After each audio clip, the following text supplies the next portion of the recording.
ጤና ይስጥልን የተወደዳችሁ ተመልካቾቻችን ሀገሬ ትንታኔን ከሀገሬ ቴሌቪዥን የምትከታተሉበት ሰዓት ላይ ተገኝታችኋል።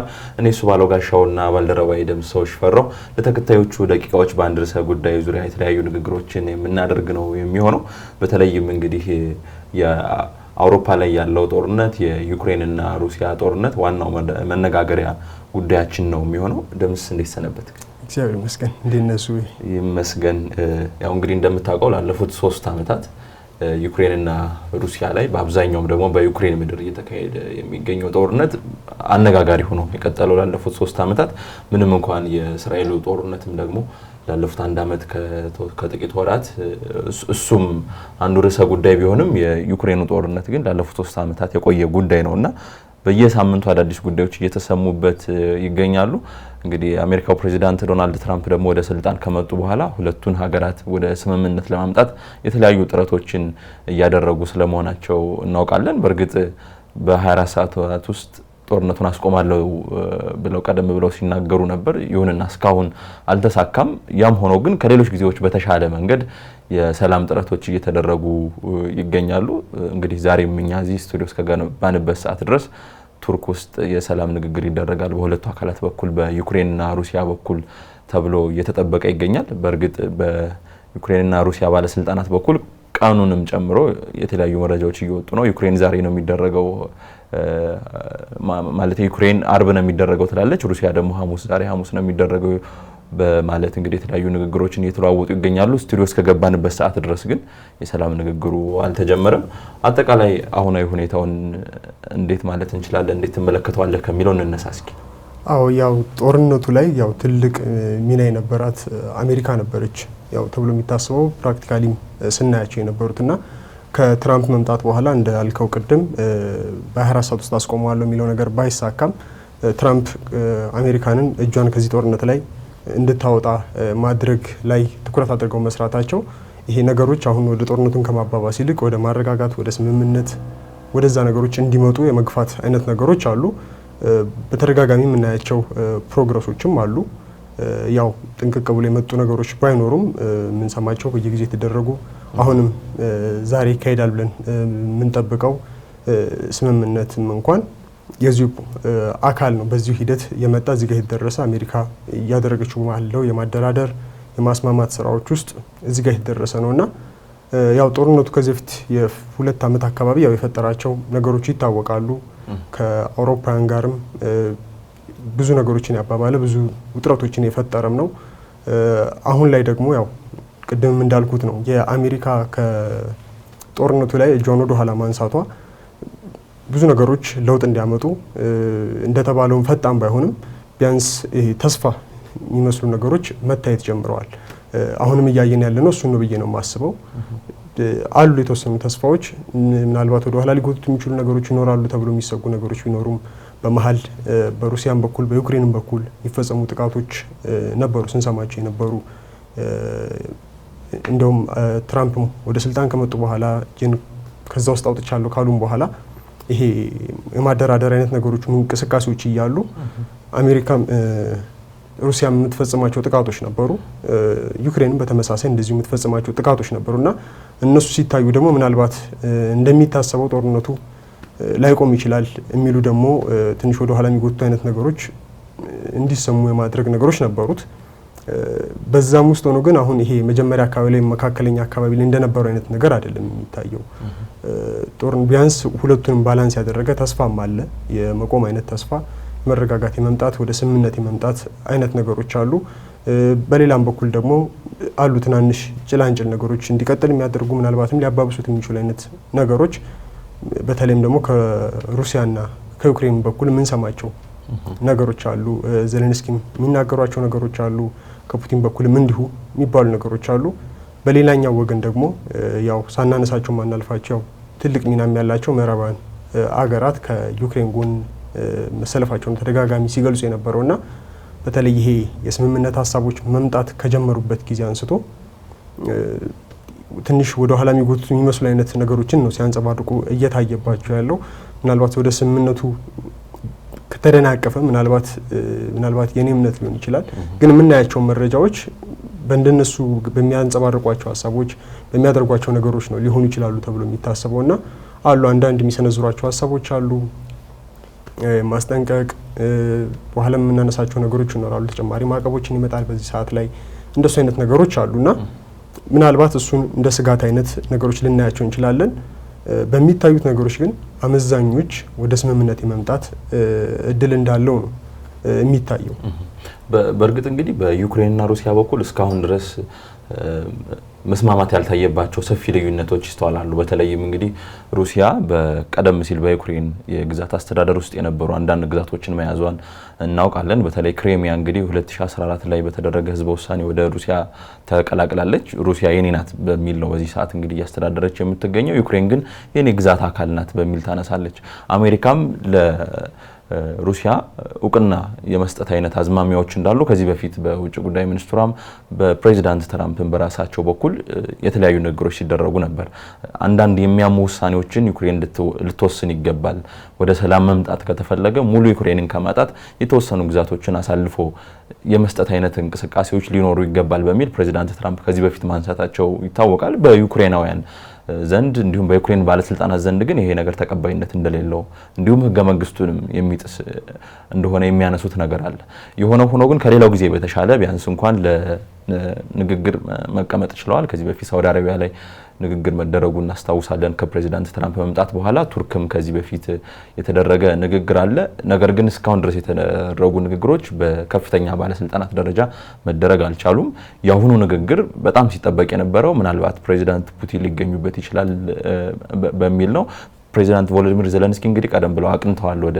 ቱርክ ነው የሚገኙት አንካራ ላይ ናቸው እሳቸው ያሉት ኢስታንቡል ደግሞ እንግዲህ የንግድ ከተማ ትልቅ ከተማ የምትባለው ቱርክ ውስጥ ኢስታንቡል ላይ ነው የዚህ ዲፕሎማሲያዊ ንግግሩ ይደረጋል ተብሎ የሚጠበቀው በተወሰኑ ኪሎ ሜትሮች ርቀት ውስጥ ነው ያሉት እንግዲህ ስቱዲዮ ከመግባታችን በፊት ይፋ በሆነ መረጃ መሰረት ፕሬዚዳንት ፑቲን ወደ ቱርክ አቅንተው ንግግር የሚያደርጉ ዲፕሎማቶቻቸውን አሳውቀዋል ልኡካቸውን አሳውቀዋል በእሳቸው ረዳት የሚመራ ልኡክ ነው እሳቸው የሉበትም ስለዚህ የነበሩ ተስፋዎች ቱርክ ላይ የሚደረገው ንግግር የተሻለ ውጤት ሊያመጣ ይችላል በተለይም ደግሞ በከፍተኛ ባለስልጣናት ደረጃ በፕሬዚዳንቶች ደረጃ ንግግር መደረግ ከቻለ ፕሬዚዳንት ፑቲን ከፕሬዚዳንት ትራምፕ ጋር እንዲሁም ደግሞ ከፕሬዚዳንት ቮሎዲሚር ዜሌንስኪ ጋር መገናኘት የሚችሉ ከሆነ የጦርነቱ ማብቂያ በጣም ሊቀርብ ይችላል በሚል የሚነሱ ነገሮች ነበሩና ከሱ አንፃር እንዳልተሳካ መሳካት እንደማይችል በሩሲያ በኩል የወጡት መረጃዎች ያሳያሉ እንደውም አንዳንድ የአውሮፓ ሀገራትም ወቀሳ አቅርበዋል በተለይ እንግሊዝ ወቀሳ አቅርባለች ሩሲያ ላይ የላከቻቸው ወደ ቱርክ የላከቻቸው ልኡክ በከፍተኛ ደረጃ የሚጠቀሱ አይደሉምና ይህ ለሰላም ጥረቱ ያላትን ንቀት የሚያሳይ ነው በሚልም እንግሊዝ የምታነሳው ነገር አለ በተለይም እንግዲህ እንደምናውቀው አሜሪካ ያቋም ለውጥ ካሳየች በኋላ ከፕሬዚዳንት ጆ ባይደን የስልጣን ጊዜ አብቅቶ ፕሬዚዳንት ትራምፕ ከተተኩ በኋላ አሜሪካ ያቋም ለውጥ ማሳየቷ ምንናውቀው ነው ቀደም ሲል አንተ እንዳነሳው በቀጥታ የመሳሪያ ድጋፍ በማድረግ ጭምር በጦርነቱ ላይ ስትሳተፍ ነበር አሜሪካ ከዛ በኋላ ግን ከሷ ፈግፍጋ ያደራዳሪነት ሚና መሀል ላይ የመሆን ሚና ነው እያሳየች ያለችው ከዛ በኋላ እንግዲህ ፈረንሳይና እንግሊዝ በተለይ ለዩክሬን የሚያደርጉትን ድጋፍ በተለያየ መንገድ የሚያደርጉትን ድጋፍ አጠናክረው ቀጥለዋል ማለት እንችላለን ፕሬዚዳንት ማክሮን በተለይ በተለያዩ ጊዜያት የሚያነሱት ነገር ነበረ አውሮፓ ማዕቀብ መጣል አለባት ሩሲያ ላይ አሜሪካ ማዕቀብ መጣል አለባት በሚል የሚያነሱ ጠንካራ አቋም አለ ስለዚህ ፈረንሳይና እንግሊዝ በዛ ረገድ ለዩክሬን ትልቅ አጋርነታቸውን እያሳዩ የሚገኙ ሀገራት ናት እንግሊዝ አሁንም ቢሆን የሩሲያን ውሳኔ ፕሬዚዳንት ፑቲንን ውሳኔ ተቃውማለች ተችታም ተናግራለችና በዚህ መንገድ የሚገለጽ ነገር አለ የሆነ ሆኖ ግን ፕሬዚዳንት ትራምፕ በተለይ መካከለኛው ምስራቅ ጋር ጉብኝቶችን እያደረጉ ከመሆናቸው ጋር ተያይዞ ያሁኑ ውይይት በሁለቱ ሀገራት ዲፕሎማቶች መካከል የሚደረገው ውይይት ምናልባት የተወሰነ ተስፋ ሊያመጣ ይችላል በሚል እየተነገረ ይገኛል አሁን በወጡ መረጃዎችም ምናልባት ውይይቱ ተካሂዶ ተስፋ የሚታይበት ከሆነ ፕሬዚዳንት ትራምፕ ራሳቸው ወደ ቱርክ አቅንተው የማሸማገል ጥረቱ ላይ ሊሳተፉ እንደሚችሉ የሚጠቁሙ መረጃዎች አሉ የሆነ ሆኖ ግን በጦርነቱ ሁኔታ አሁን ተግባራዊ የሆኑ ባሉ ነገሮች አንፃር ስናየው ግን አሁንም ቢሆን የተወሰኑ መስመሮች አሉ ሁለቱ ሀገራት ከስምምነት የሚርቁባቸው አሁንም ቢሆን ዋናው ጉዳይ የኔቶ ጉዳይ ነው ዩክሬን እንግዲህ የኔቶ አባል መሆን ትፈልጋለች ሌሎች ሀገራት የኒውክሌር መሳሪያ እንዲያስታጥቋትም ትፈልጋለች ይህ ደግሞ በሩሲያ ዘንድ በከፍተኛ ደረጃ የሚጠላ ነገር ነው። ዩክሬን የኔቶ አባል እንድትሆን የማይፈለግ ጉዳይ ነው። ጦርነቱ እንዲነሱ ካደረጉ ዋና ምክንያቶች መካከልም ቀዳሚው ይህ ጉዳይ ነውና በሱ ረገድ የሚታዩ ሁኔታዎች አሉ። እንደው ወደ አውሮፓም ሊሰፋ የሚችልበት እድል ስለመኖሩ ነው እየተነገረ ያለው ይህ ጦርነት፣ ምክንያቱም የሚነሱ ጉዳዮችም ስላሉ ማለት ነው። ግን እንደው ምን ሊጠበቅ ይችላል? በተለይም የቱርኩ ስብሰባ ላይ ተስፋ የሚሰጥ ነገር ሊኖር ይችላል ወይ ፕሬዚዳንት ፑቲን ካለመገኘታቸው ጋር ተያይዞ? ምክንያቱም ብዙ ሰው ተስፋ ሲያደርግበት የነበረው ፕሬዚዳንት ፑቲን ይገኛሉ የሚለውን ስለሆነ ማለት ነው። አዎ ተስፋዎች አሉት፣ በደንብ የሚታዩ ነገሮች አሉት ተስፋ እንዳለው። ምክንያቱም ያው ከቀደመው ከሳውዲ አረቢያው ንግግር ጀምሮ አሜሪካ ወደ ስምምነት እንዲመጣ በተለይ ዩክሬን ላይ በደንብ ጫናዎችን እየፈጠረች ነበርና በቅርብ ጊዜ ከአሜሪካ እና ዩክሬን የተፈራረሟቸው ስምምነቶች አሉ የዚሁ አካል ተደርገውም ሊቆጠሩ የሚችሉና ሩሲያ ኦልሬዲ ወደ ዩክሬን ወደ ምርጫ ማጣት እና ደግሞ ወደሚየቀረቡ ወዳሉ ስምምነቶች የመምጣት አይነት ነገር ውስጥ ነው እያየናት ያለ ነውና አሁንም ምናልባት እንደ አማራጭ ሊቀርቡ የሚችሉ ነገሮችን ቀድሞም በምልክት ደረጃ ሲናገሩት ነበር። በተለያዩ ባለስልጣኖቻቸው በኩል ዩክሬን ከሩሲያ የምታቀርባቸው ቅድመ ሁኔታዎች ላይ ሰላም እስከሚያመጣ እስከሆነ ድረስ ለመስማማት አንዳንድ ግዛቶቻቸውን አሳልፎ እስከ መስጠት የሚደርሱ ስምምነቶችን እስከ መቀበል ድረስ የሚያደርስ ውሳኔ ሊወስኑ እንደሚችሉ ፍንጭ ሲሰጡ ታይተዋልና ያንን የሚያደርጉ ከሆነ አሁንም ደግሞ እያየ ነው ባለው ሂደት ውስጥ ወደዛ ከመምጣት የሚያስቀራቸው ነገር ይኖራል ተብሎ አይታሰብ። ምናልባት ሌሎች የሚፈጠሩ አይነት ግፊቶች ነገሮች ካልተፈጠሩ በስተቀር ወደዛ እንዳይመጣ የሚያደርገው ነገር ይኖራል ተብሎ አይታሰብም። ምናልባት አሁን ወደ ኋላ ሊጎትተው ይችላል ተብሎ የሚታሰበው ቅድም አንተ እንዳነሳኸው የፑቲን አለመገኘት፣ ምክንያቱም ያሁኑ በቃ እንደ መጨረሻ ተደርጎ ነበር በጣም እየታሰበ የነበረው ውይይቱና የመጨረሻ ሲሆን ደግሞ በመሪዎች ደረጃ የሚደረግ ንግግር ኦልሬዲ ዘላቂ መፍትሄም ለማምጣት ውሳኔውም ዘላቂነቱን ለማሳየት ጠቃሚ ነው። ምንም ጥርጥር የሌለው ነገር ስለሆነ በሌሎች አመራሮች ከመደረጉ ይልቅ በእንደዚህ አይነት አመራሮች ደረጃ ሲሆን የተሻለ ነው።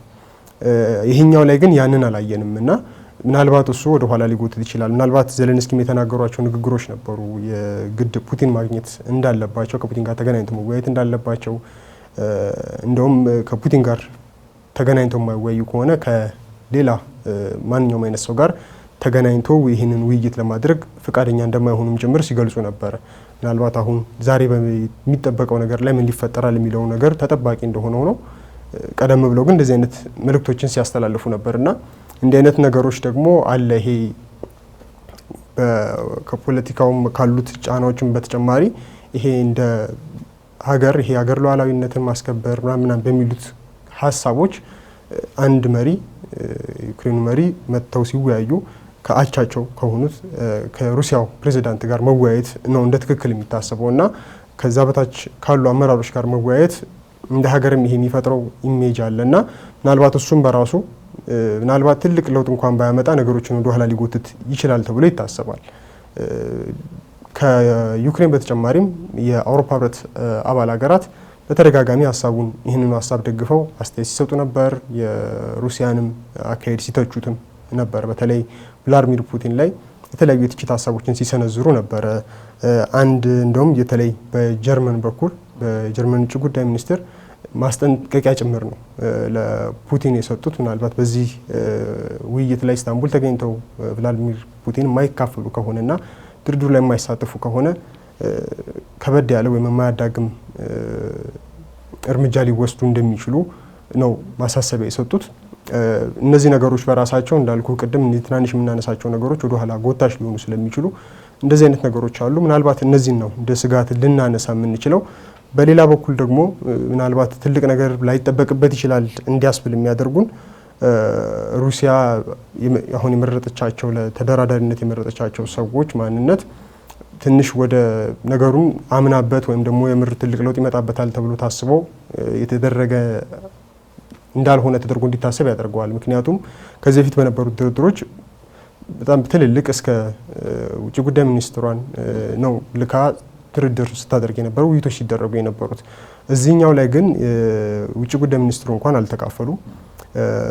እንደውም ቡድኑ እንዲመሩ የተደረጉትም ሰው የፕሬዚዳንት ፑቲን አማካሪ የነበሩ የሆኑ ሰው ናቸው እንዲመሩት የተደረጉት እና የምክትል የውጭ ጉዳይ ሚኒስትር፣ መከላከያ ሚኒስትር ናቸው የተመደቡት።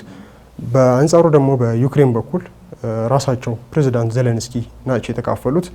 በዛም ልክ ከፍተኛ አመራሮቻቸውን ነው እዚህ ውይይት ላይ ይመድባሉ ተብሎ የሚጠበቀውና ይሄ መሆኑ በራሱ ሩሲያ በዛ ልክ ትልቅ ግምት የሰጠችው እንዳልሆነ ተደርጎ እንዲቆጠር ያደርጋል። እነዚህ የምናነሳቸው ነገሮች ምናልባት ስምምነቱን ይሄ ወደ ኋላ ሊጎትቱት ይችላሉ ተብሎ ይታሰባል።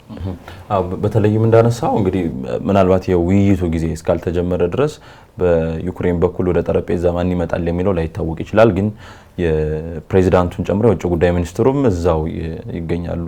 ቱርክ ውስጥ ገብተዋል፣ ቱርክ ውስጥ ከተማዋል። ስለዚህ በሩሲያ በኩል የሚመጣውን አሰላለፍ አይተው እነሱም አሰላለፋቸውን የሚያስተካክሉበት ሁኔታ ሊኖር እንደሚችል ነው የሚነገረው። ቱርክ በነገራችን ላይ በዓለም የዲፕሎማሲ እንቅስቃሴ ውስጥ ያላትን ሚና ከጊዜ ወደ ጊዜ እያሳደገች ስለመሆኗ የሚታወቅ ነው። የኔቶ አባል ሀገር መሆኗን እናውቃለን። የ32 ሀገራትን ያቀፈው የሰሜን አትላንቲክ የጦር ቃል ኪዳን ድርጅት የሚባለው የእሱ ድርጅት አባል ናት። ከዛ ባለፈ ግን እንደው ወደ ኢትዮጵያ ጉዳይም እንኳን ስንመጣ በኢትዮጵያና በሶማሊያ መካከል ተፈጥሮ የነበረውን አለመግባባት ከመቅረፍ አንጻር ቱርክ የራሷን የሆነ እንቅስቃሴ ስታደርግ እንደነበረ እናስታውሳለን። በተለያዩ ቦታዎችም የተለያዩ እንቅስቃሴዎችን ታደርጋለች። አሁንም ደግሞ በዚህ ጊዜ ቢያንስ ከ3 ያላነሱ ዲፕሎማሲያዊ እንቅስቃሴዎች ቱርክ ውስጥ እየተካሄዱ ይገኛሉ።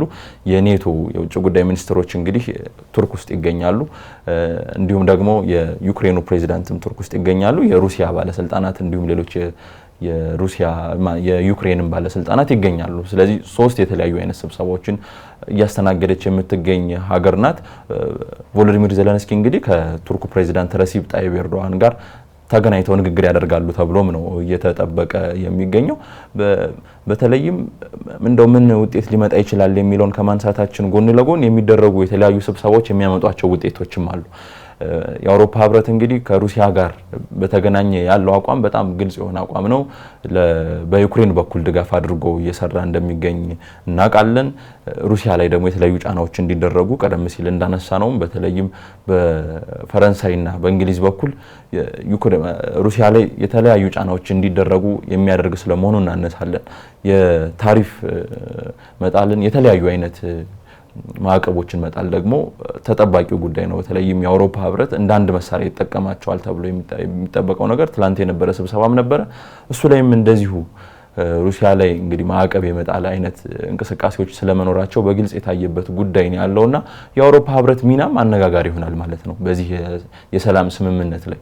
ምክንያቱም ሩሲያ ራሷን ችላ ነው ጦርነቱን እየተሳተፈች ያለችው። ምንም እንኳን ከሰሜን ኮሪያ በኩል ከቻይናም እንደዚህ በሚል በጭምጭምታ ደረጃ የሚነሱ ነገሮች ቢኖሩም በተለይ ዩክሬን የሰሜን ኮሪያ ወታደሮች ተሳትፈዋል በግልጽ በሚል የምታነሳው ነገር አለ። ይሁንና ሩሲያ በአመዛኙ በራሷ አቅም በራሷ ኃይል ነው እየተሳተፈች ያለችው ጦርነቱ ላይ ማለት እንችላለን። በዩክሬን በኩል ስንመጣ ግን ሩሲያም የምታነሳው ነገር ምዕራባውያን በሙሉ በዩክሬን በኩል እየተዋጉኝ ነው ብላ ነው የምታነሳው። የሰላም ስምምነት የሰላም ንግግር አካሄዶችንም በምንመለከትበት ጊዜ ዩክሬን ከጎኗ የሚቀመጡት የአውሮፓ ሀገራት ናቸው። እንደ አደራዳሪ ሳይሆን እንደ ተደራዳሪ አብረው የዩክሬንን አቋም ይዘው ነው የሚነጋገሩትና የአውሮፓ ህብረት አቋምስ በዚህ የሰላም ንግግር ላይ ምን አይነት ተጽዕኖ ሊኖረው ይችላል? ምክንያቱም አሁንም የማዕቀብ ነገሮች ስለተነሱበት ማለት ነው። አዎ በደንብ ትልቅ ተጽዕኖ ይኖረዋል።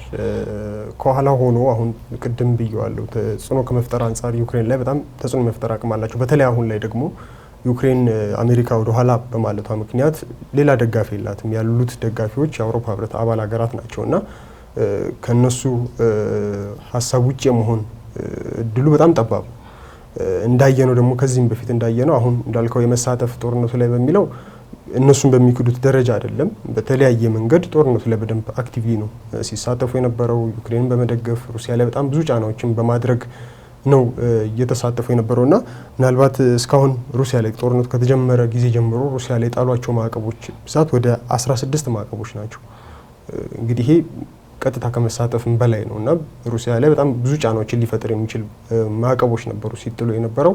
ከዛም ውጪ በተለያየ አይነት መንገድ ለዩክሬን ድጋፎችን ሲያደርጉ ነበር። አሁን ድርድሩም ላይ ሲመጣ እንዳላቸው ሚና ልክ ቀጥታ ተሳታፊ መሆን ፍላጎት ነው ያለው አውሮፓ ህብረት አባል ሀገራት። የመጀመሪያው ትራምፕ እንደመጡ ወደ ሳውዲ አረቢያ ላይ የተደረገውም ድርድር ላይ ልክ በሚደረግበት ሰዓት ላይ ዩክሬን ፕሬዚዳንት አለመሳተፋቸው ራሱን ችሎ ጥያቄ ሲያስነሳ የነበረ ቢሆንም ከዩክሬን ፕሬዚዳንት ከዜሌንስኪ አለመሳተፍ እኩል የአውሮፓ ህብረት አባል ሀገራትም እኛ ስለምን አልተወከልንም የሚል ጥያቄዎችን ሲያቀርቡ ነበር እና እሱን አይተናል። ይህም ማለት ምንድነው የሚያሳየን? በጣም ሰፊ ተጽዕኖ እንዲኖራቸው ይፈልጋሉ። የምርም ደግሞ አላቸው ተጽዕኖ። በዛ ልክ አሁን ጦርነቱ ላይ እንዳላቸው ሚናም የሚደረገው ስምምነት ላይም በዛው ልክ ትልቅ ሚና ይኖራቸዋል ተብሎ ይታሰባል። ምናልባት አሁን ዩክሬን ወደ ስምምነት እንኳን ብትመጣ የሚደረጉት ስምምነቶች የአውሮፓ ህብረትን ፍላጎቶች የሚያረኩ ይሆናሉ ተብሎ አይታሰብም እና በሌላኛው በኩል መልሶ ድጋሚ ይሄ ጦርነቱ እንዲቀጥል የማድረግ ቻንሱ ሰፊ ይሆናል። ብዙ ያልተቋጩ ነገሮች ስለሚኖሩ ቅድም እንዳነሳው ሩሲያ ይህን ጦርነት እያደረኩ ያለሁት ከዩክሬን ጋር ብቻ ሳይሆን ከምዕራባውያን ሀገራት ጋር ነው ለብቻ እየተጋፈጥኩ ያለሁት በማለት ተደጋጋሚ ጊዜ ስትናገርም ይሰማል እና አሁን ላይ ከዩክሬን ጋር ያለው ችግር ተፈታ ማለት አጠቃላይ ከምዕራባውያን ጋር የሚኖራት ችግር ይፈታል ማለት አይደለም እና ሌላ መልሶ ወደ ጦርነት የሚያስገቡ ነገሮች ሊኖሩ ይችላሉ። ምናልባትም ራሱ ይሄው የዩክሬን ጦርነት ሊቀጥል ይችላል ወይ ደግሞ ወደ ሌላ ቦታ ላይ ተዘዋውሮ ጦርነቱ ሊቀጥል ይችላል የሚሉ ነገሮች ነው የሚኖሩት።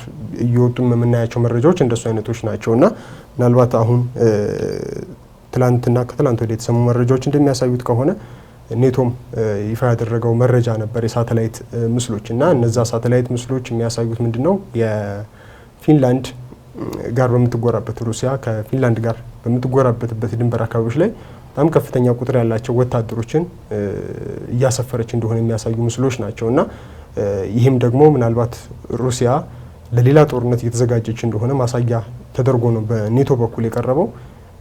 እንደውም ኔቶ አገራቱን ሁሉ እስከ ማሳሰብ ደረጃ ቅድመ ዝግጅት እንዲያደርጉ እስከ ማሳሰብ ደረጃ የደረሰ መልእክትን ያስተላለፈበትና ምናልባትም አሁን እንዳልኩ ጦርነቱ ወይዛው በዚህ ስምምነት ሳይቋጭ ቀርቶ ዩክሬን ላይ የጃዙር ሆኖ ከምዕራባውያንና ሩሲያም እየተዋጉ ይቀጥሉበታል ወይ ደግሞ እንዳልነው ሩሲያ ዩክሬን ወደ ስምምነቱ ትመጣና ወደ ሌላ ሀገር ጦርነቱ ሊዛወር የሚችልበት እድሎች እንዳሉ ነው አሁን እየታዩ ያሉት መረጃዎች የሚያሳዩትና ይሄኛው የኔቶ በኩል ያለው ሀሳብ አሁንም የጀመረ አይደለምና ጦርነቱም እየተካሄደ በነበረበት ሰዓት ላይ እንትኖችን እስከ ማዘጋጀት ደርሰው ነበር። ማኑዋሎችን የወታደራዊ ዝግጅቶች እንዲደረጉ ወጣቶች ወታደራዊ ስልጠናዎችን እንዲወስዱ የማድረግ አይነት ነገሮች ሀገራት የኔቶ አባል ሀገራት ከወዲሁ እንዲጀምሩ የማድረግ ነገሮችን ቀድሞም ሲሰራበት ነበርና አሁን ይሄኛው ምን ታየ የተባለው የሳተላይት ምስልም ወደዛ የሚገፋ አይነት ነገር ሊሆን ይችላል ተብሎ ይታሰባልና ምናልባት እንዲህ አይነት ስጋቶችም ሊፈጠሩ የሚችሉበት ቻንስ አለ ተብሎ ነው የሚታሰበው።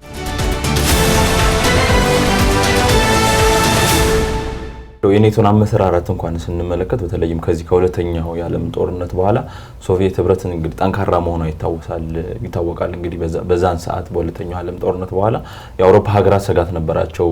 ተስፋፋለች፣ እኛንም ልታጠቃ ትችላለች የሚል አይነት ስጋት ነበራቸው። ዞሮ ዞሮ የኔቶ መሰረቱም አንድ ሀገር ላይ የሚከሰተውን ጥቃት በጋራ ለመመከት ነው። ስለዚህ የኔቶ አባል ሀገራት ላይ የሆነ ጥቃት ተሰነዘረ ማለት አጠቃላይ ኔቶ 32 ሀገራትን ያቀፈው ኔቶ ምላሽ ይሰጣል ማለት ነው። አሁን ስለ ፊንላንድ ስናወራ ስለ ስዊድን ስናወራ የአንድ ሀገራት ጉዳይ ብቻ አይሆንም ማለት ነው። የ32 ሀገራት ጉዳይ ይሆናል።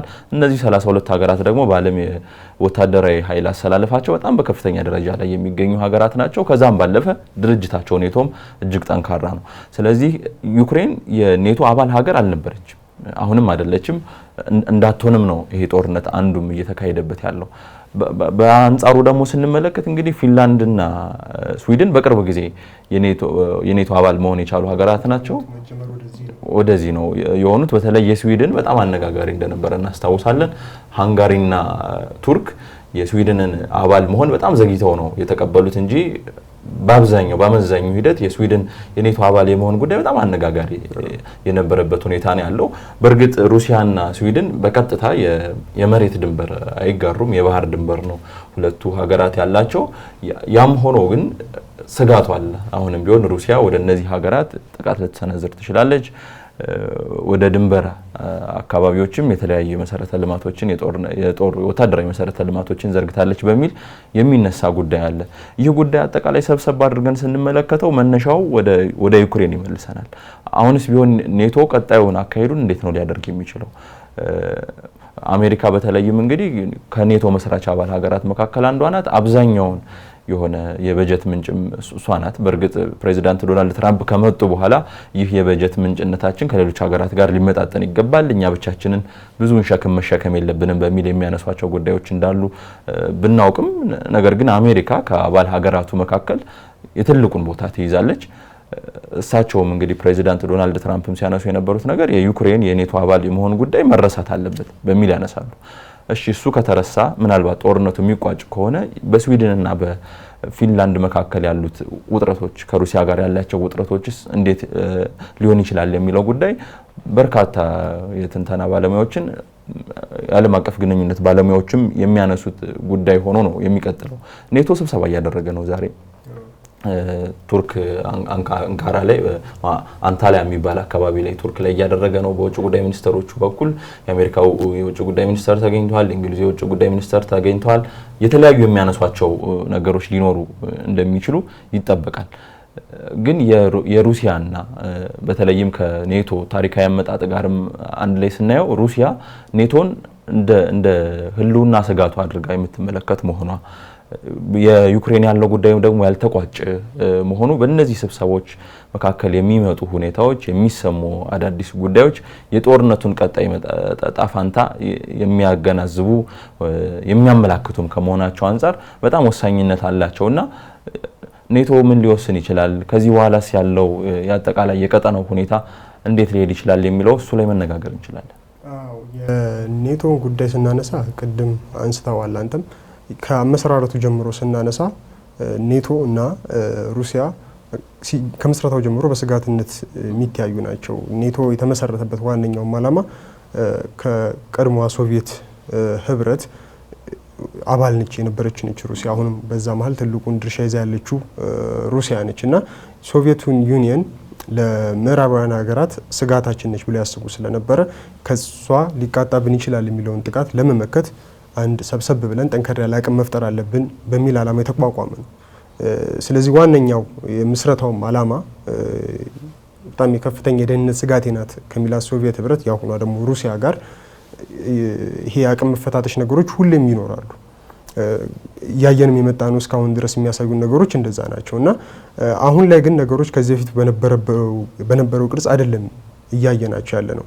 እንዳልነው ቅድም እንዳነሳ ነው የአሜሪካ እንደ በፊቱ ኔቶ ላይ አክቲቭ አለመሆኗ ትንሽ ወደ ኋላ ማለቷ የኔቶን በተወሰነ መልኩ አቅሙ ደከም እንዲል አድርጎታል። በሌላኛው አቅጣጫ ደግሞ የሩሲያ አቅም እንዲፈረጥም አድርጎታል። ምክንያቱም ቀድሞውንም ከምዕራባውያንና ከአሜሪካ ጋር ትንሽ ወዳጅነታቸው ጥሩ ያልሆኑ ከነበሩ ሀገራት ጋር ጥሩ ግንኙነት መፍጠር ይችላለች። ጥሩ ወዳጅነት አላት በአሁኑ ሰዓት ላይ እና ያ ወዳጅነት በራሱ ሩሲያ ብቻዋን ኔቶን የምትጋፈጥ ሀገር አይደለችም። እንደ በፊቱ አይደለም። በፊት ኔቶ አለ፣ ከኔቶ ጋር ብቻዋን ልትጋፈጥ የምትችል ሀገር ነበረች ሩሲያ። አሁን ላይ ግን እንደሱ አይነት ነገር አይደለም። የሀገራት ባላንሲንጉ ወደ ሩሲያ የማመዘን እድሉ ነው ያለው። እንዳየነው ደግሞ ቅርብ ጊዜ አሁን ወደ ስልጣን የመጡት የዶናልድ ትራምፕን አካሄድ ካየነው ለሩሲያ ትንሽ ሳሳ ያሉ አይነት ልብን ያላቸው ያን ያህል ብዙ ነገሮች ላይ ሲጨክኑም አናያቸውም እና ያ መሆኑ በራሱ ቀድሞን የሚያነሷቸው የነበሩ ኔቶ ላይ ያነሷቸው የነበሩ ቅሬታዎቻቸው እንዳልከው ከፋይናንስ አኳያ ከፍተኛውን በጀት ታወጣ የነበረችው አሜሪካ ነች። ብዙ ወታደር የምታዋጣው ብዙ ነገሮችን የምታደርገው አሜሪካ ነች እና ብዙ ነገሮችን የመቀነስ ሀሳብ ነው ያላቸው። ትራምፕ ያው እኩልነቱ መምጣት አለበት፣ ሁሉም እኩል መሳተፍ አለበት በሚለው አስተሳሰብ ከዛም ውጪ ደግሞ እስከ መጨረሻውም ከኔቶ ሊወጡ እንደሚችሉም ማስጠንቀቂያ የሰጡባቸው ጊዜዎች ነበሩና አሁን ላይ ስብሰባዎቹም ላይ እየተሳተፉ ነው። አሜሪካ የተሳተፈችበት ነው፣ ግን ደግሞ እንደ በፊቱ አይደለም። የአሜሪካ እዛ ውስጥ ያላት ኢንቮልቭመንት እንደ በፊቱ አይደለም፣ ትንሽ ቀነስ ያለ ነው እና ያ መሆኑ አሁንም የተለያዩ ጦርነቶች እንኳን ቢከሰቱ አሁን እንዳልነው ከፊንላንድ ጋር ባለው ነገሮች እንኳን ከራው አልፈው ወደ ጦርነት የሚሄዱበት ቻንስ እንኳን ቢኖር የበፊቱ ቅርጽ አይደለም። ምናልባት ያው ሲባልም እንደነበረው ይሄ የዩክሬንን ጦርነት ሩሲያ በጣም ብዙ ነገሮችን ያወጣችበት ስለሆነ አቅሟን የተወሰነ አድክሞት ሊሆን ይችላል ተብሎ ስለሚታሰብ ያ ራሱን ችሎ የሚፈጥረው ነገር ይኖራል።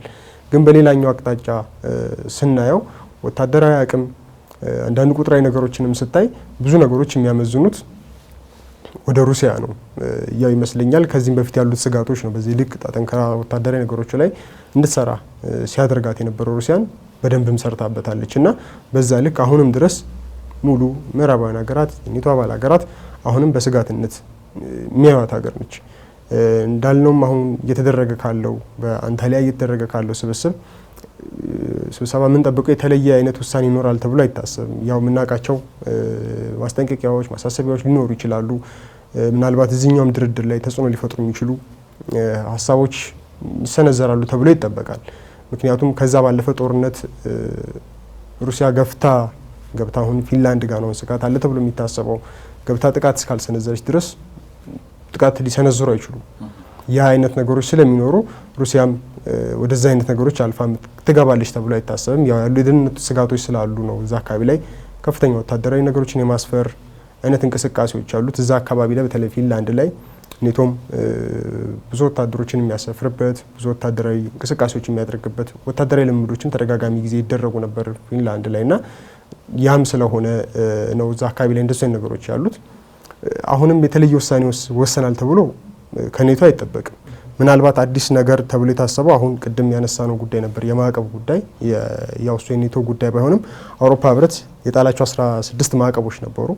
በእነሱ ላይ አሁን ስምምነቱ ዛሬ ሊደረግ ትላንትና ላይ አዲስ ማዕቀብ ለመጣል ተስማምተዋል የአውሮፓ ህብረት አባል ሀገራት። ስብሰባው ላይ በአገራቱ አምባሳደሮች አማካኝነት የተደረገ ስብሰባ ነበረ። በስብሰባው በተለይ የሩሲያ የነዳጅ የንግድ የምታሳልጥባቸው አገልግሎቶች ላይ ትኩረቱን ያደረገ አዲስ 17ኛ ማዕቀብ ማለት ነው ለመጣል ተስማምተው ተፈራርመው ነው የተበተኑት። ይሄ በራሱ አሁን ቅድም እንዳልኩስ የሚደረጉት ውይይቶች አሁን ይደረጋል ተብሎ የሚታሰበው የሩሲያና ዩክሬን ውይይት ላይ አሉታዊ ተጽዕኖ በመፍጠር ጫናዎችን በመፍጠር እንደሱ አይነት ነገሮችን ሊያደርጉ የሚችሉ ውሳኔዎች ናቸው ይደረጋሉ ተብሎ የሚጠበቁት ከአውሮፓ ህብረትም ከኔቶም በኩል እንጂ በዛ ልክ ወደ ጦርነት ሊያመጣ የሚችል ገፍቶ የሚሄድ ምክንያቱም መወሰንም ካለበት ከዚህ በፊት ብዙ ሊወስኑ የሚያስችላቸው የሚገፉ ምክንያቶች ነበሩ።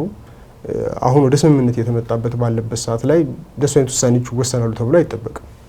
ደምስ እንግዲህ አንተም እንደምታስታውሰው ተመልካቾቻችንም እንደሚያስታውሱት የተለያዩ አውሮፓ ህብረት አባል ሀገራት መሪዎች አውሮፓ ለጦርነት መዘጋጀት አለባት በሚል የሚያነሱት ጉዳይ ነበረ። በተለይም የዚህ የዩክሬኑ ጦርነት ከተነሳ በኋላ አብዛኞቹ አውሮፓ ሀገራት ስጋት የነበረው ጦርነቱ ወደኛም ሊዛመት ይችላል ሊስፋፋ ይችላል በሚል ነው። ግን ጦርነቱን እንደማይፈልጉት ግን በግልጽ የሚናገሩት ጉዳይ ነው። የመጀመሪያው ነገር ጦርነት አውዳሚ መሆኑን እንግዲህ ዓለም ከአንድም ሁለቴ በተከሰቱ የዓለም ጦርነቶች ተረድቷል። አሁንም ደግሞ ዩክሬን ላይ ባለው ጦርነት ተነስቷል። ብዙ መሰረተ ልማቶች ወድመዋል። ብዙ የሰው ህይወት አልፏል።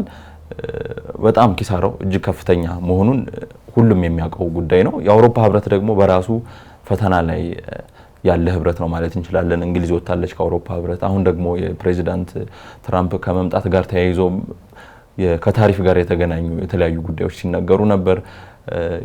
ለዩክሬን የደህንነት ዋስትና መስጠት ያለበት የአውሮፓ ህብረት ነው በሚልም ፕሬዚዳንት ትራምፕ ሲያነሱ የነበረው ጉዳይ አለ። አንድ እንግዲህ ዩክሬንና ሩሲያ የሰላም ስምምነት ከፈጸሙ በኋላ ተመልሶ እንደዚህ አይነት ግጭት ውስጥ ላለመግባታቸው ምንድነው ዋስትናው በሚል የሚነሳ ጉዳይ ነበረ። በተለይም ዩክሬን አሜሪካ ዋስትና እንድትሰጣት ትፈልጋለች። እንደው አደራዳሪም መሀል ላይ የሚያለችው አሜሪካ ከመሆኗ ጋር በተያያዘ አሜሪካ የደህንነት ዋስትና ልትሰጠኝ ይገባል በሚል የምታነሳው ነገር ነበር። ፕሬዚዳንት ትራምፕ ግን የለም የአውሮፓ ህብረት በራሱ የደህንነት ዋስትና መስጠት ይችላል። የሰላም አስከባሪ ኃይሎችንም ጦርነቱ ከተቋጨ እንኳን የሰላም አስከባሪ ኃይሎችንም የአውሮፓ ሀገራት አዋተው ዩክሬን ላይ ማስፈር ይችላሉ በሚል የሚያነሱት ጉዳይ ነበረ። ስለዚህ የአውሮፓ ህብረት አባል ሀገራት የኔቶ አባል ሀገራት ጦርነቱን አይፈልጉትም። ነገር ግን አስገዳጅ ሁኔታዎች ሊመጡ የሚችሉበት እድል ይኖራል። በተለይም እንግዲህ ሩሲያ በጣም ከፍተኛ የሚባል ወታደራዊ አቅም ያላት ሀገር ናት። ከፍተኛ የሆነ ሰራዊት አላት። በቴክኖሎጂ ረገድም በዩክሬኑ ጦርነት እንኳን የተሞከሩ አንዳንድ መሳሪያዎች ስለመኖራቸው እናስታውሳለን። ከዛም ከፍ ብሎ ደግሞ የኒውክሌር መሳሪያ የታጠቀች ሀገር ናት። ምንም እንኳን በሶቪየት ህብረት ዘመን የነበረ መሳሪያ በርካታ ቢሆንም ያው ከዚህ በፊት በተፈረሙ ስምምነቶች መሰረት ዩክሬን ያንን መሳሪያ አልፈልግም ብላ መምከኑ ይታወቃል። ዩክሬን ውስጥ ያለው መሳሪያና የኒውክሌር መሳሪያ ባለቤት መሆኗ ሩሲያ ዓለምንም ያሰጋል በሚል ነው የሚያነሱት በተለይም አውሮፓ ላይ ያሉ ሀገራት። ነገር ግን ሩሲያ በእጇ ላይ መደራደሪያዎች አሏት።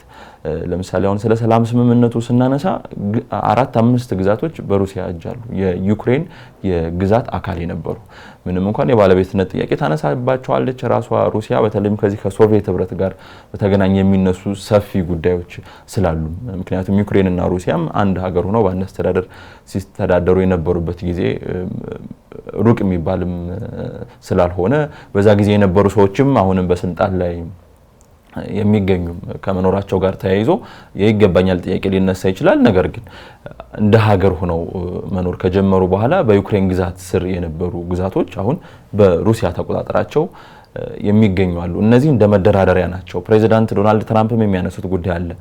የድርድሩ ቁልፍ ያለው ሩሲያ እጅ ላይ ነው በሚል የሚያነሱት ነገር አለ። በእርግጥ የአውሮፓ ሀገራትና ዩክሬን ይህንን የማይስማሙበት ጉዳይ ሊኖር ይችላል። ነገር ግን ሩሲያ አሁንም ቢሆን የመደራደሪያ ጉዳይ እጇ ላይ ነው የሚገኘው። ሌሎች የአውሮፓ ሀገራትም ከማስጠንቀቂያ ባለፈ ወደ ተግባር ወደ እርምጃ መውሰድ የማይፈልጉትም ለዛ ነው። ለምሳሌ ለዩክሬን ወታደሮችን መላክ ሊፈልጉ ይችል ይሆናል። ነገር ግን ወታደሮችን ላኩ ማለት በቀጥታ ጦርነቱ ላይ ተሳተፉ ማለት ነው። ስለዚህ ወደ እነሱ ሀገርም እንደዚህ አይነት ነገሮች ቀጥታ ጥቃት የሚገባበት መንገድ በሩን ይከፍቱታል ማለት ነው እና ከዛ አንፃር ጥንቃቄ የተሞላበት አካሄድ እየሄዱ ስለመሆናቸው እስካሁን ድረስ በዚህ በ3 ዓመታቱ የጦርነት ጊዜ የተከናወኑ ነገሮች በቂ ማሳያ ናቸው። ነገር ግን ሩሲያ የምታደርጋቸው አንዳንድ እንቅስቃሴዎች ወደ ድንበር አካባቢዎች የምታደርጋቸው የሰራዊት እንቅስቃሴዎች የጦር መሳሪያ እንቅስቃሴዎች አንዱ ዩክሬንና ሩሲያ ወደ ስምምነት እንዲመጡ ለማስገደድ የምትጠቀምበት መንገድ ሊሆን ይችላል በሚልም ነው በበርካቶች ዘንድ የሚነሳው።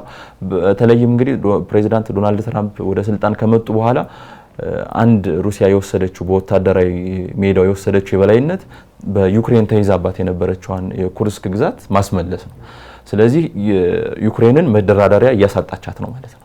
ስለዚህ ከዚህ በኋላ በሚደረጉ ድርድሮች ሩሲያ የመደራደር አቅሟ እየተጠናከረ ስለመምጣቱ በቂ ማሳያዎች አሉ እስካሁን ያሉት ሁኔታዎች። ከዚህ በኋላም እንግዲህ በአውደ ውጊያው ዩክሬን ገፍታ ሩሲያን የምታጠቃበት የተለየ ተአምር ይፈጠራል ተብሎ አይጠበቅም።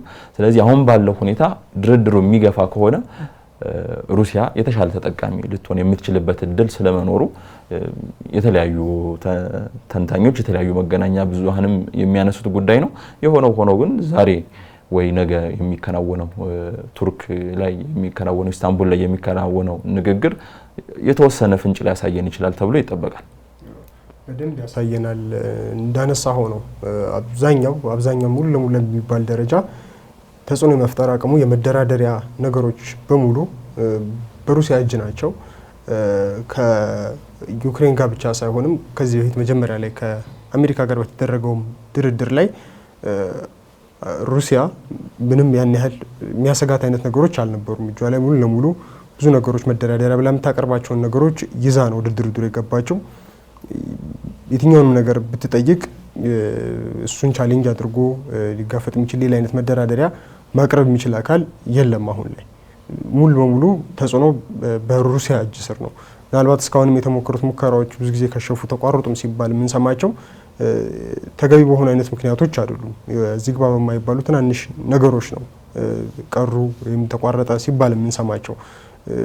የዚህም አንዱ ማሳያ ሙሉ ለሙሉ በሩሲያ ተጽዕኖ ስር መውደቁ ነው። የዚህኛውም ድርድር ላይ አሁን ቅድም ያነሳነው የተሳታፊዎች ጉዳይ ላይ ሩሲያ በዛ ልክ ቀለል አድርጋ አይታ የላከቻቸው አመራሮች የዚህ ማሳያ ነው። ምንም የሚያሰጋት ነገር የለም። እዛ ልክ ፕሬዝዳንቷን ውጭ ጉዳይ ሚኒስትሯን ልካ መደራደር የሚጠበቅባት ነገሮች የሉ። ኦልሬዲ ያለቁ ነገሮች ናቸው። ከተደራዳሪዎች ወገን ይሁንታ ማግኘት ብቻ ነው የሚጠብቁት። ሩሲያ የምትጨምረው የምትቀንሰው አይነት ነገሮች ይኖራታል ተብሎ አይታሰብም። አሁንም የምታነሳቸውን ነገሮች ጦርነቱን ከመጀመሩ በፊት የምታነሳቸውን ነገሮች ነው አሁንም እያነሳች ያለችው። ብዙም የአቋም ለውጥ አይታይም ሩሲያ ላይ። ስለዚህ የአቋም ለውጥ አድርጎ ወደ ስምምነቱ መምጣት ይጠበቅበታል ተብሎ የሚታስበው ሌላኛው ወገን እንደ ዩክሬን፣ የአውሮፓ ህብረት የመሳሰሉት ናቸው። መደራደሪያቸውን በተወሰነ መልኩም ማሻሻል ያለውን ሁኔታ አይተው መሄድ ይጠበቅባቸዋል ተብሎ የሚታሰቡት እነሱ ናቸው። ሩሲያ እንዳልከው ሙሉ ለሙሉ መደራደሪያ አቅም ነው። አሁንም ይሄ የፊንላንድ በኩል አሁን የወታደራዊ ማስፈር ተብሎ በኔቶ በኩል የቀረበው መረጃ የዚሁ አንዱ አካል ነው፣ ተጽዕኖ መፍጠሪያ ነው። ቀጣይ ይሄኛው ስምምነት አለመድረጉ እንዳለው ኔቶም እንዳነሳው ከፍተኛ ስጋት ነው ለኔቶ አባል ሀገራት፣ ለአውሮፓ ህብረት አባል ሀገራት ስጋት ነው። ስለዚህ ሌላ ስጋት መፍጠርን ይፈልጋሉ ተብሎ አይታሰብም ምዕራባውያኑ። ስለዚህ እዚህኛው ላይ እየፈጠሩት ያለው ትናንሽ ተጽዕኖ የመፍጠር ነገሮችም እንኳን ትንሽ እንዲቀንሱ ያደርጋቸዋል ተብሎ ነው የሚታሰበው። አንደኛው የዛኛው አካል ነው እና ይሄም መሆኑ አሁን ቅድም በሁለት በኩል ጥሩም በመጥፎም የምናነሳቸው ነገሮች ተጠባቂ ነገሮች ላይ ከስምምነቱ አሁን በኢስታንቡል ከሚደረገው ንግግር ይጠበቃል ተብሎ የሚታሰበው ያለቁ ነገሮች ናቸው። አሁንም ክርክር ላይ እየቀረቡ ያሉት ፕሬዚዳንቱ ፑቲን መገኘት አለባቸው የለባቸውም ነው፣ ሀሳቡ ላይ አይደለም። እያየናቸው ያለውም ሀሳቦች በተለያዩ ሀገራትም በዩክሬንም በአውሮፓ ህብረት አባል ሀገራትም እየተነሱ ያሉት ፑቲን ይገኝ አይገኝ። የድርድሩ ዋና ሀሳብ ደግሞ የፑቲን መገኘት የሚጨምረው የሚቀንሰው ነገር ቅድም እንዳልከው የሀገር ሉዓላዊነት ክብር የሚባሉ ነገሮችን ከማስጠበቅ ያለፈ ሚና ይኖረዋል ተብሎ አይታሰብም። የተለየ ሀሳብ ስላልሆነ ቅድም እንዳነሳሁት ሩሲያ አዲስ መደራደሪያ ብላ የምታቀርባቸው ነገሮች የሏትም። ከመጀመሪያው ጀምሮ ተመሳሳይ ናቸው። የሚቀየሩ ነገሮችም ይኖራሉ ተብሎ አይጠበቅም። ያ ስለሆነም ይመስለኛልና ተጽዕኖ አሁንም በሩሲያ እጅ ስር ነው። ውጤቶች ይመጣሉ ከተባለ ዩክሬን ብዙ ነገሮችን አታ ነው። አሁን ጦርነቱም የሚቋጭ ከሆነ ወደ ሰላም የሚመጣ ከሆነ ዩክሬን በፊት በነበረችበት ቁመና ሆነ አይደለም ጦርነቱ የሚጠናቀቀው። ዩክሬን ብዙ ነገሮችን አታ ነው። እስካሁንም ያጣቻቸው ነገሮች አሉ። ከአሜሪካ ጋር ያደረገችው ስምምነት የሚታወስ ስለሆነ የማዕድን ጋር በተያያዘ የተደረገው ስምምነት አንድ ከእጇ እየወጡ ያሉ ነገሮች ናቸው ዩክሬን ጋር ያሉት። አሁንም የሚቀጥለው ተብሎ የሚታሰበው እንደዛ ነው። የምታጣቸው ግዛቶች ይኖራሉ ተብሎ ይታሰባል። ሌሎች ብዙ ከመብትም አኳያ የኔቶ ጉዳይ ድጋሚ እንዳይነሳ ተደርጎ እንዲቋጭ ትፈልጋለች ሩሲያ። ምክንያቱም የሆነ ጊዜ እንኳን ይደረጋል የሚል ሀሳብም እንዳይነሳ ነው የምትፈልገው። እዚሁ ጋር ማለቅ ያለበት ጉዳይ አድርጋ ስለምታስብ እንደዚህ አይነት ነገሮች ናቸው የሚጠበቁት። ወደ ስምምነት የሚመጣል ሲባል እነዚህ አይነት ነገሮች ይቀራሉ ተብሎ አይታሰብም። ምናልባት በሩሲያ በኩል የተለየ አይነት መለሳለስ ተፈጥሮ አንዳንድ ነገሮች ላይ መቶ አይነት ነገሮች ካልተፈጠሩ በስተቀር የተለየ ውጤት ይጠበቃል ተብሎ አይታሰብም። እንግዲህ አሜሪካም የምታነሳው ጉዳይ ይህንኑ ነው። በተለይም አሁን ስምምነት መፈጸም ካልተቻለና ጦርነቱ በዚህ የሚቀጥል ከሆነ ዩክሬን ተጨማሪ ግዛቶቿን እያጣች እንደው ሙሉ በሙሉ የሀገርነት ህልውናዋንም ልታጣ የምትችልበት እድል ሊኖር ይችላል በሚል ነው የሚያነሱት እንጂ ለሩሲያ ይገባታል አይገባትም ከሚል ጋር የተያያዘ እንዳልሆነ ፕሬዚዳንት ትራምፕ ከዚህ በፊት ሲያነሱ የተደመጡት ጉዳይ ነው። እንግዲህ ስቱዲዮ እስከገባንበት ሰዓት ድረስ ያሉ መረጃዎችን አጠናቅረን ማለት የቻልነው ይህን ያህል ነው። ነገር ግን እኛ ስቱዲዮ ከገባን በኋላ የሚወጡ አዳዲስ መረጃዎች ሊኖሩ እንደሚችሉ ይታሰባል። የተወደዳችሁ ተመልካቾቻችን በሀገሬ ትንታኔ ለዛሬ ያዝነው ርዕሰ ጉዳይ ይህንን ይመስል ነበር። ሳምንት ደግሞ በሌላ ርዕሰ ጉዳይ ዳግም እንገናኛለን። እሱ ባለው ጋሻውና ደምሰው ሽፈራው ላለፉት ደቂቃዎች አብረናችሁ ቆይታ አድርገናል። አብራችሁን ስለነበራችሁ ደግሞ እናመሰግናለን። መልካም ጊዜ ይሁንላችሁ።